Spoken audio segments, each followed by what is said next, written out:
بسم اللہ الرحمن الرحیم۔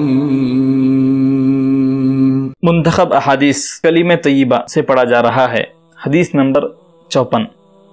عن عمر بن الخطاب رضی اللہ عنہ قال سمعت رسول اللہ صلی اللہ علیہ وسلم یقول انی لأعلم کلمة لا يقولها عبد حقا من قلبه فيموت على ذلك الا حرمه الله على النار لا الہ الا اللہ۔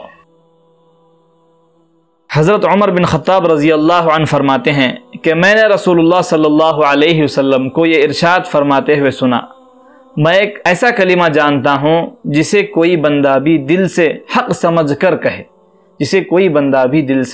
حق سمجھ کر کہے اور اسی حالت پر اس کی موت آئے تو اللہ تعالیٰ اس پر ضرور جہنم کی آگ حرام فرما دیں گے۔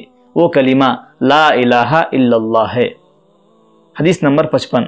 عن عیاض الانصاری رضی اللہ عنہ رفعه قال ان لا الہ الا اللہ کلمۃ علی اللہ کریمۃ لها عند اللہ مکان وهي کلمۃ من قالها صادقا ادخلہ اللہ بها الجنہ ومن قالها كاذبا حقنت دمه فاحرزت ماله ولقی اللہ غدا فحاسبه۔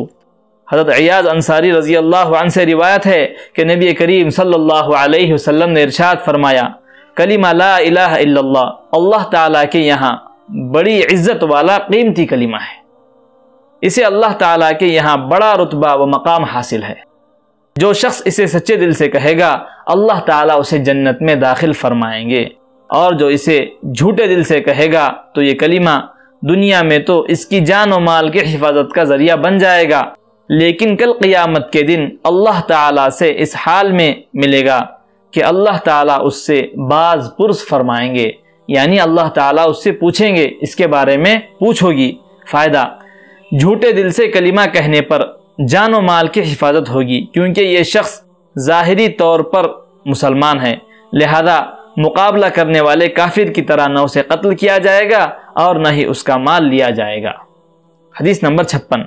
عن ابی بکر صدیق رضی اللہ عنہ قال قال النبی صلی اللہ علیہ وسلم من شہد ان لا الہ الا اللہ یصدق قلبہ لسانہ دخل من ای ابواب الجنت شاء۔ ماشاءاللہ۔ حضرت ابو بکر صدیق رضی اللہ عنہ سے روایت ہے کہ نبی کریم صلی اللہ علیہ وسلم نے ارشاد فرمایا، جس نے لا الہ الا اللہ کی گواہی اس طرح دی کہ اس کا دل اس کی زبان کی تصدیق کرتا ہو تو وہ جنت کے جس دروازے سے چاہے داخل ہو جائے۔ حدیث نمبر 57۔ عن ابی موسیٰ رضی اللہ عنہ قال قال النبی صلی اللہ علیہ وسلم ابشروا وبشروا من وراءکم انہ من شہد ان لا الہ الا اللہ صادقا بها دخل الجنہ۔ حضرت ابو موسیٰ رضی اللہ عنہ سے روایت ہے کہ رسول اللہ صلی اللہ علیہ وسلم نے ارشاد فرمایا، خوشخبری لو اور دوسروں کو بھی خوشخبری دے دو کہ جو شخص سچے دل سے لا الہ الا اللہ کا اقرار کرے وہ جنت میں داخل ہوگا۔ اللہ تعالی عمل کرنے کی توفیق عطا فرمائے۔